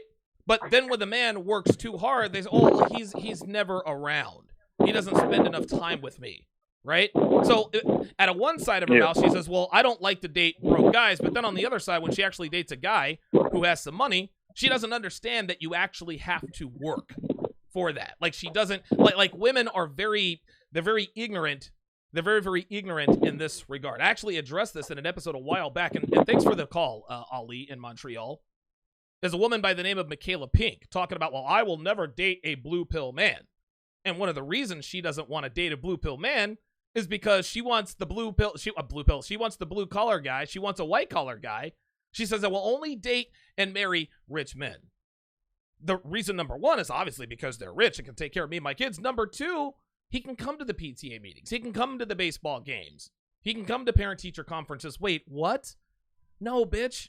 If you marry or date rich men, if you date or marry men of means, money doesn't just grow on trees, sweetie. A man who makes $100,000 plus a year is going to be working very hard. That's what women don't understand. Like, there are costs for things. Men value what women are born with, just youth and beauty, right? Women value what men have to work for. Discipline, the ability to fight, the ability to earn money, etc., etc. Right? So so women literally get the world handed to them just for being born. So it's no wonder that they have it in their minds that things just happen just because. Well, he's rich just because. No, sweetie. The reason I have money is because I work my ass off. You can't have it both ways.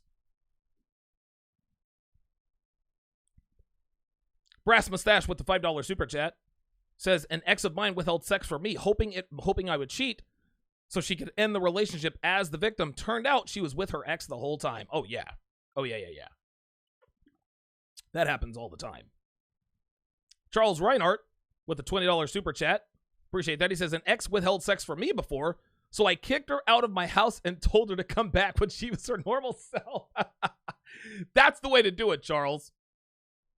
That's the way to do it. Like I said, man, if Devin were to ever tell me, well, listen, you didn't pick up your socks or you didn't put the toilet seat down, so you're not getting sex. You're not getting any. My response would be like, I'm not getting any sex from you, sweetie. That would never, I will never be in that situation. Ever. V Mad with the $2 super chat says, saving lives, bro. Appreciate that. Will S says, there's zero reason for a man to be monogamous to an American woman these days. Unfortunately, Will S is actually quite accurate. It's a crying shame, man. Really is. Let's go to area code 678. Area code 678, you're on live with Donovan. What's your name? Where are you calling from? Hey, Donovan. This is John from Atlanta, Georgia. John in Atlanta. My What's up, ex, brother? thanks to you, just broke up with her just yesterday. Thanks to your advice. Actually, like months ago, she actually tried this with me, but I didn't fall for it. I basically withheld resources, attention, and like 3 days later, she sends me a text apologizing and saying she'll go back to normal. There you go. See that? Now, why did you break up with her? You said you dumped her yesterday. What was why did you break up with her? Oh, I'm the caller who called with the girl with the snake tattoo. I took your advice. I broke up with her. Yay! That's right. She had the snake tattoo. Yeah. She's 22 and you know years how? old. I never tried this before, but your method of like asking for before you commit, asking to show her your text. Yeah. I actually did that, and then at first she's like, well, I've been talking with someone, but it's not really much. And I'm like, okay, well, still let me see it. I'm just curious. There you go. She gives me her phone, and then she's like, okay, maybe it's like, okay, I've been talking to like a few guys or something, but I apologize.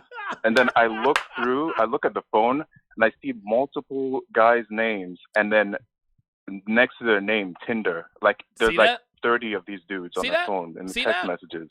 Do you see and I'm this, like, oh my guys? goodness.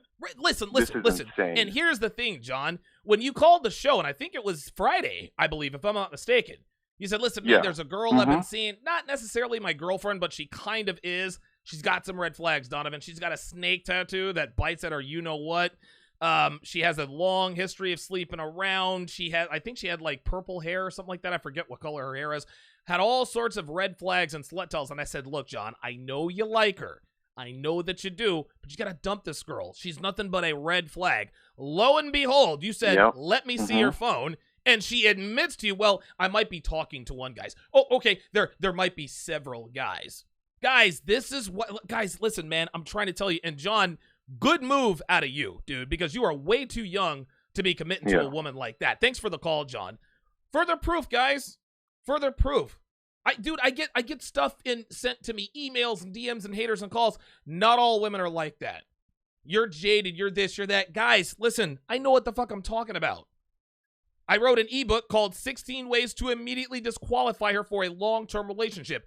John's girl probably had 8 of those flags. So it should come as no surprise to this audience that when he unexpectedly asked for her phone, she had multiple guys on her phone. Oh, I'm talking to these guys. No, you were fucking these guys. Boo. This is how it works, guys. This is why my show is where it is. I'm not doing this for my health, guys. I'm not just over here running off at the mouth because I hate women. I happen to love women very much. But there's so many men who are utterly clueless about who and what women really are. And the minute I strike a nerve, the minute I hit them right in the truth, they want to squawk like a bunch of bitches. And I can guarantee you, John's now ex, whatever the fuck she is, she'd probably be on the front lines. Not all women are like that. I don't know any woman like that. I would never unlock your phone and hand it to me right now. Well, I might be talking to 1 or 2. Yeah, dozen. The red pill is real. The red pill is real, guys. It is absolutely real. This is how these women are out here in these streets. So long to Janik L'Italian. It is 5 a.m. out there in Hong Kong. Make sure you wash your hands, Janik. Wash your hands. Tell your girl to wash her hands. The Steel Curtain with the $5 super chat says, how are you going to withhold something I can get for free? Kick rocks. Yamp. Straight up. Michael Goodlet with the $2 super chat says, women with tattoos are poisonous. Hit and tosser. Listen, I'm so glad that John got the hell up out of there, man. Oh, God, I'm so glad. Jesus Christ. I think I even said it there. I said, I don't know, I might have been somebody else, but I was like, dude, John's not going to dump this girl. He's going to stay with her. She's going to ruin his life, turn his life upside down. Nope. John took my advice, and now he is much better off for it. Fly Guy with a $2 super chat says these women belong to the streets. Straight up. Listen, most women belong to the game, guys. I talked about this on Friday. 8s, 9s, and 10s belong to the game. Do not, listen, if you're looking for a long-term relationship, 8s, 9s, and 10s, not ideal. You need to look in the 6, 7 range. Devin, about a 6, 6.5, 7 on a good day. That's why that's one of the many reasons she stays in pocket. The other reason is that she's 36. She ain't 26. Yes, I am the great and powerful Donovan Sharpe, but just because I can keep a 22-year-old hot girl in line doesn't mean I want to. That takes a lot of fucking time and work. I ain't got time for that. I got a show to do. I got a legacy to build. I got people to save. I ain't got no time to be running behind a 22-year-old who gets hit on everywhere she goes. No, sir. That shit's for the birds. I don't have time. Dude, I'm fucking 42, man. I got bills to pay. I got a nest egg to grow. Let's go back to the phone lines here. We got a few more calls here. Area code 242. Area code 242. You're on Live with Donovan. What's your name? Where are you calling from? This is Stefano from Nassau. Stefano from Nassau. What's up, brother? How you doing, man? Good to talk to you again. Listen, I got an ex. My friend told her to withhold sex from me to act right. Mm-hmm. Donovan, you know I don't act right, right? Right. So she withhold the sex from me, and I replaced her. She called me, and the same time she called me, I was having sex with other girls. And you wouldn't believe that night, I still ended up fucking. Did she come back? Of course she came back. and let me give you guys another scenario. All right. Stop giving these females the non-sexual attention. Straight up. I have this coworker, right? She flirts with me every day. So I stopped and I asked her, well, it's flirting leading. She was like, this ain't flirting. She don't consider this flirting. She bothering me. I say, man, so where all this bothering leading to? I said, you trying to smash? She was like, oh my God, LOL. Say, if I wanted to fuck, I would have tell you I wanted to fuck. Oh my Problem God. solved. There you go. Just like that. If you give women non-sexual attention, guess what they're going to give you? Non-sexual attention. Stefano in Nassau with the call of the day. He's got that thick Jamaican accent. He said, the bitch want to withhold sex from me. I replaced the bitch. She called me on the phone. I'm fucking another bitch. Stefano is a savage, dude. He said I replaced the bitch. That was great. That was awesome. Age of Machines with a $2 super chat says, just because you're saving people. Thanks. Appreciate that. Appreciate that very much. Let us go to area code 732. Area code 732. You're on Live with Donovan. What's your name? Where are you calling from? Hey, yeah, this is Alan from New York. How you Alan in doing? New York. What's up, brother? How you doing, man? Good. Hey, I was listening, and did you notice that all the women withholding had, like, young kids? Yep. That's blackmail. Those guys man. can't get out of there. They That's want right. to take care of their kids. Yo, listen, you know what? It's interesting, and I didn't catch that I didn't think about that until you just said that. Think about this, Alan. How many women who are with men that they don't have kids with or don't have kids at all, how many women would pull this off, right? Just like you said, that's one of the main reasons these women are actually doing this, right? Because A, they're relatively sure or 100% sure that their man either can't or won't go out and get other women, and B, they're trapped. They got them by the balls. I say this all the time, Alan. Girlfriends are better than wives. Wives got you by the balls, especially if you have kids, man. Have you ever had a girl or heard of any girl withholding sex from you or her man, or is this the first time you're hearing about this? No, I had a girl that did that in college back when I was blue pill, and then she basically had a month-long period, you know what I mean? Oh, of course. Fucking bitch. She's probably fucking other dudes on the side, wasn't she? Oh God, yeah. Thanks for the call, Alan in New York. Yeah, that's a very good point. I didn't pick up on that when I was reading through it the either the first or second time. Yeah, these women withholding sex, these are women with kids. They got their men trapped. This is why I always say, guys, wrap that Jimmy. Do not have kids with these women out here, man, because if you do, it's a wrap. Oh, come here, buddy. Come here. He's a good boy. So this is my dog. This is my dog, Chester. Hang on. Come here, boy. Come here. There we go. There's my dog, Chester. Yes, is he a good boy? You good because this is my dog, Chester. He is a dumpster diver. He's a Cavalier King Charles Spaniel. He doesn't like being up here. Say hi to everybody, Chester. Say hi. Say hi. Yep. Hi. He's a good boy. All right. All right, get out of here. I don't usually leave open my studio door, but because the weather is warming up, and there's a lot of equipment in here, I got to figure out a ventilation system. The Sea Bear with the $10 super chat says, quote, I got people to save. I always knew you were a hero. Not all heroes wear capes. My man, appreciate the super chat. Let's go back to the phone lines. Let's go to area code 973. Area code 973. You're on live at Donovan. What's your name? Where are you calling from? Hey, this is Clark from Jersey. Clark from Jersey. What's up, brother? How you doing? Not much, man. I just got something real quick to say, man. Sure, what's up? A little while back, man, I met up with this little shorty, and we was talking. We got to know each other for like, I'm going to say like 3 weeks. Okay. And long story short, I actually met her through a familiar acquaintance, right? Okay. Met at a little party. I knew her girlfriend and everything.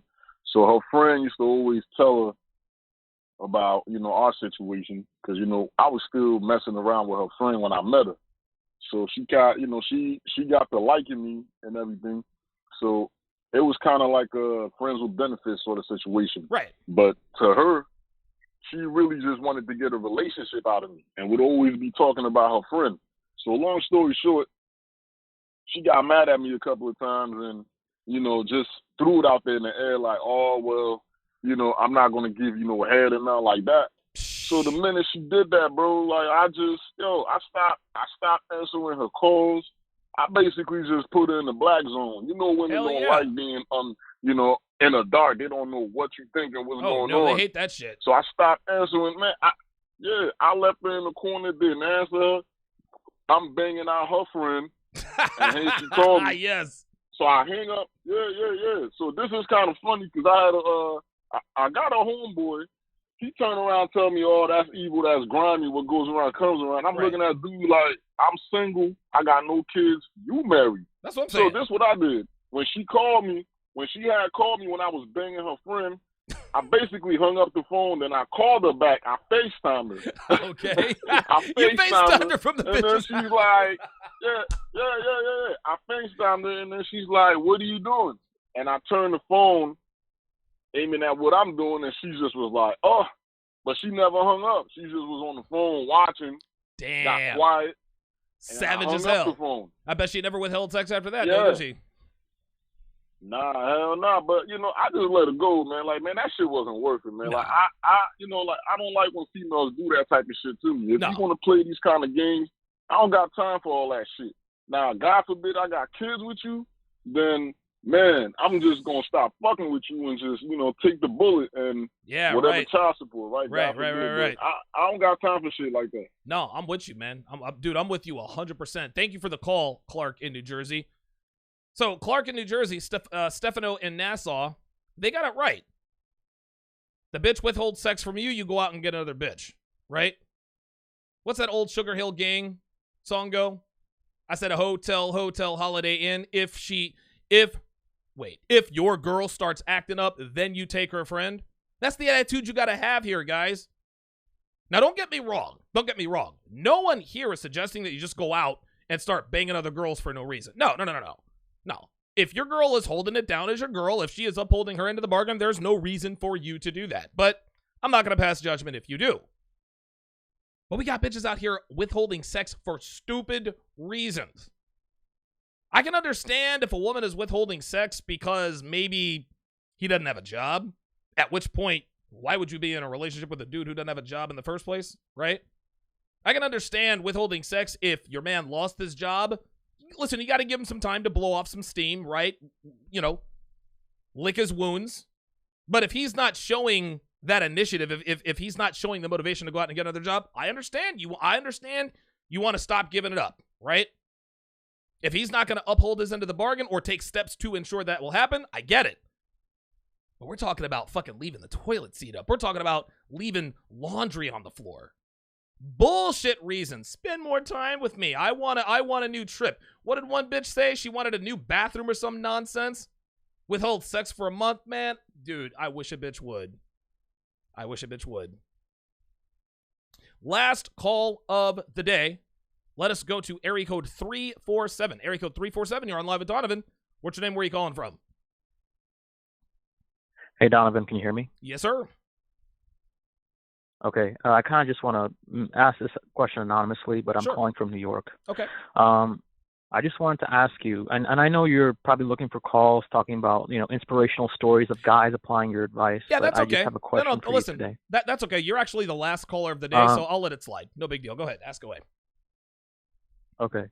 Donovan, after taking the red pill, I find myself becoming increasingly nihilistic, and every single day that passes, I don't see any reason to even try getting with women or even try at life. Because in my mind, I've told myself that no matter how hard you try, you're still going to be a guy who's Asian, who's below average in height, right, and who's below average in the men's department. I'm not hung like a horse. Sure. Right. I'm speaking very candidly with you. No, I'm with you. Tell me, why try? Why should a guy like me even try? Why should a guy like me even get up in the morning? Let me ask you this. How old are you? I'm 23. Okay, so you're a young guy, right? And you live in New York, but I don't think you, and I'm not going to put your proprietary information out there. But just judging by the way that you talk, you probably weren't. Well, I don't know. You might have been born in upstate New York, but you don't sound like someone who's from New York. You're 23 years old. You've just found the red pill. Let me ask you this, Anon, and I promise I'm going to answer your question. I just need to get a little bit of information. So you're 23. What was the event or the series of events that led you to Google something that led you to the manosphere and or red pill content?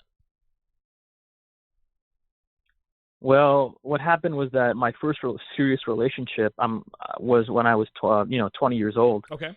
And basically, the girl broke up with me, and she told me that the reason why she broke up with me, well, she said that she got with me in the first place because she thought that, dating a boring guy who's not that attractive would kind of bring some stability to her life. Mm-hmm. And then she realized that that's not what she wanted. Of course not. And how old was she? So she was probably very young, right? Well, she was like a year younger than me. So I was 20 at the time. She was 19. Okay, very good. So I'm going to answer your question right after I tell you this. Of course the girl is 19. Of course she's not looking for stability, right? Like, we understand that. We understand, Anon in New York, that even young girls who are half decent looking, they're not interested in stability because they don't really have to be interested in stability, right? They can afford to wait because they have time. Okay, women don't become interested in stability until, of course, their looks become unstable. Okay, younger women tend to be very careless with who they spend their sexual time with because they're young, they have plenty of time. But the older, this answers the question of why is it that the older women get, the pickier they get? No, it's not the older they get, the pickier they get. The older they get, the more selective they get because they don't have much time. They can't waste their time with bad boys. A 19, 20-year-old, she can afford to make a 6-month mistake with a Billy Badass, right? A 39-year-old, not so much. So that's the answer to that question. Of course, she's not looking for stability because she's young. So the answer to your question is very simple, Anon, and I really want you to hear me out here. The reason you should get up every day is because you're young, dude. You're young. As a 23-year-old man in the sexual marketplace, that's the equivalent of a 10-year-old girl. Like, you don't even understand the way things work just yet, right? At 23 years old, you are a kid. You're just a baby. The fun doesn't really start for men until you're in your early to mid 30s. You're 20, so the reason why you should get up every morning, Anon, is so that you can build yourself. your 20s, and don't get me wrong, you're 23, you're probably a fucking walking hard on. I understand that because I used to be 23 once.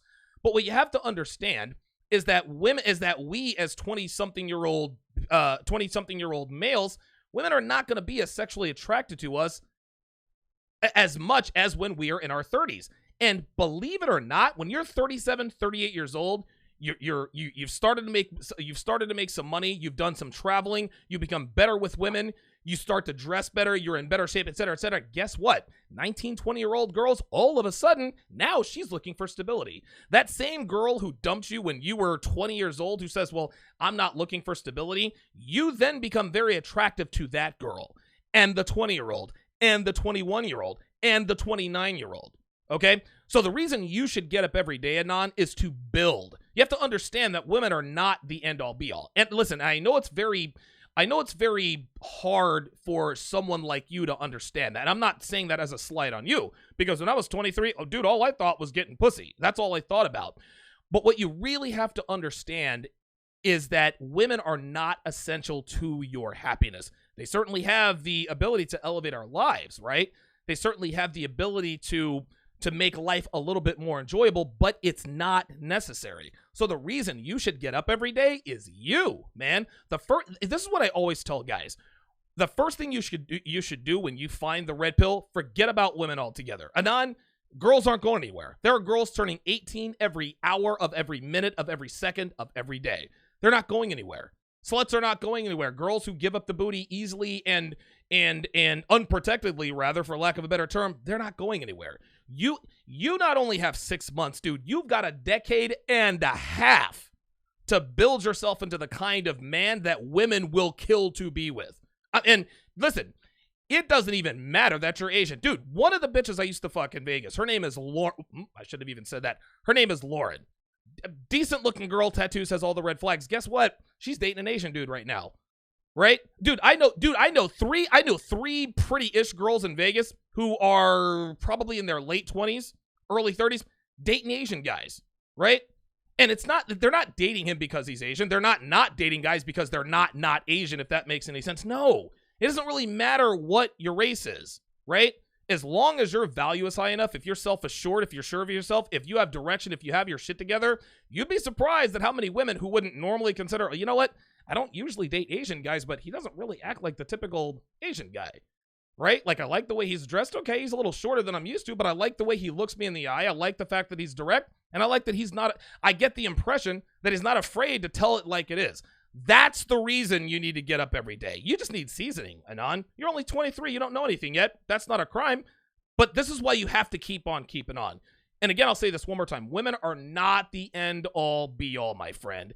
I know it's very difficult to understand that now because that's all you think about, but trust and believe. And this is interesting.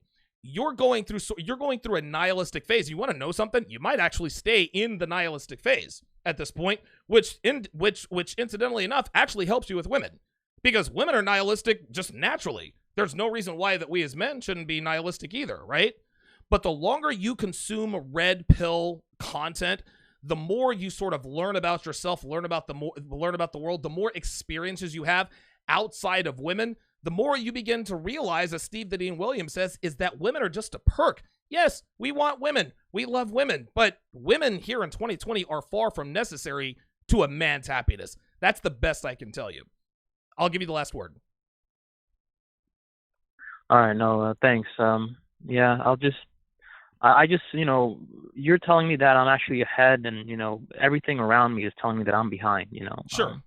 Yeah, I don't listen, know, we've but all been I there. guess, but thank you for, all taking the time to answer my call today. And, of course. Yeah, you're saving lives, man. Absolutely, thank you so man. much. And listen, call anytime, Anon in New York. Call anytime. Yeah, dude, that guy's just a kid, but guess what? He's not alone, man. He's not alone. There are men of all ages who have they've just found the red pill, and they're like, shit. Like, I've been sold a bad bill of goods. Why even wake up? Like, why get up every day? And I understand. Listen, dude, I totally understand. These are men who are not yet aware that they can be perfectly content by themselves. Right? You can be perfectly content, but dude, work on yourself, build yourself, travel, have hobbies. Dude, learn how to cook, travel. I mean, dude, you can do, as a man, you can literally do whatever it is you want to do.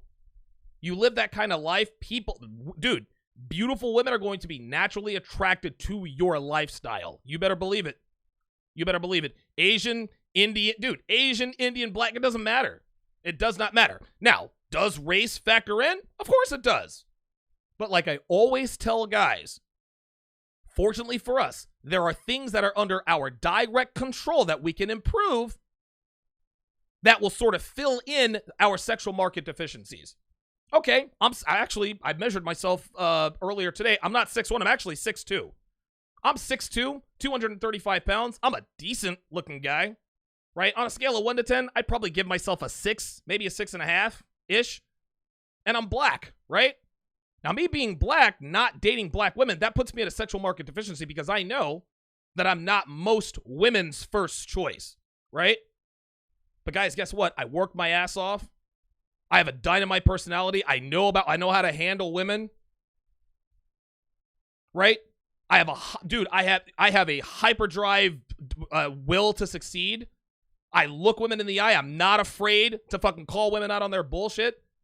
There are a lot of women that I have had relations with. There are a lot of women that I've had sex with. I can promise you, when I approached them, dude, and girls just tell me, I'm sorry, I don't date black guys, right? That's a shit test, but it could also be true. Huh, you know what? We have something in common. Neither do I. I'm Donovan. What's your name? Right? And some girls even tell me, listen, you're the first black guy I've ever dated, had sex with. I don't normally go for black guys, but there was just something, I don't know. Like the fact that you were kind of an asshole kind of got me interested. That's how this works, guys. That's how this works. You build yourself up, you increase your value, and women who would otherwise dismiss you as a potential short-term, long-term fling, whatever the case may be, all of a sudden now they're singing a different tune because you looked her in the eye. Because you broke that stereotype.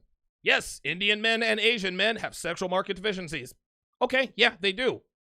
But guess what? There are things under your direct control that can more than make up for those things. Guys, there are Indian guys and Asian guys dating hot, big-titty, fake-titted white girls.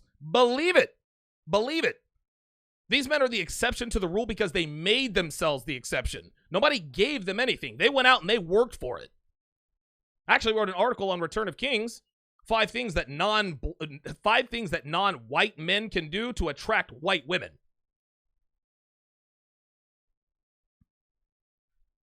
Age of Machines with another $3 super chat says, I'm just looking for the jizz nap. Purpose comes first. That's funny.